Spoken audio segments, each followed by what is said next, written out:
నమస్తే అండి. ఈరోజు వీడియోలో అందరము కూడా రోజు దీపారాధన చేస్తూ ఉంటామండి. అలా దీపారాధన చేసేటప్పుడు దీపంలో మనం వేయవలసిన ఒక ముఖ్యమైన ఒక వస్తువు అనేది ఉందండి.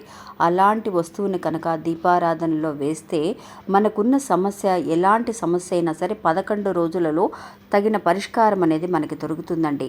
ఇంకా ఆ దీపంలో వేయవలసిన వస్తువు ఏంటి అనంటే బియ్యపు గింజలండి. ఒక 5 గింజల నుంచి 11 బియ్యపు గింజల వరకు కూడా దీపాన్ని వెలిగించేటప్పుడు వేయండి ఫ్రెండ్స్. రోజు కూడా 11 రోజుల పాటు వరుసగా మీరు మధ్యలో స్కిప్ చేయకుండా, అంటే దీపారాధన వెలిగించడం మర్చిపోకుండా 11 రోజుల పాటు వెలిగించేటప్పుడు ఒక బియ్యపు గింజల్ని, అంటే 5 నుంచి 11 వరకు కూడా బియ్యపు గింజలను వేస్తూ దీపారాధన వెలిగించండి ఫ్రెండ్స్. మీ సమస్య ఎలాంటిదైనా సరే ఖచ్చితమైన పరిష్కారం అనేది దొరుకుతుంది.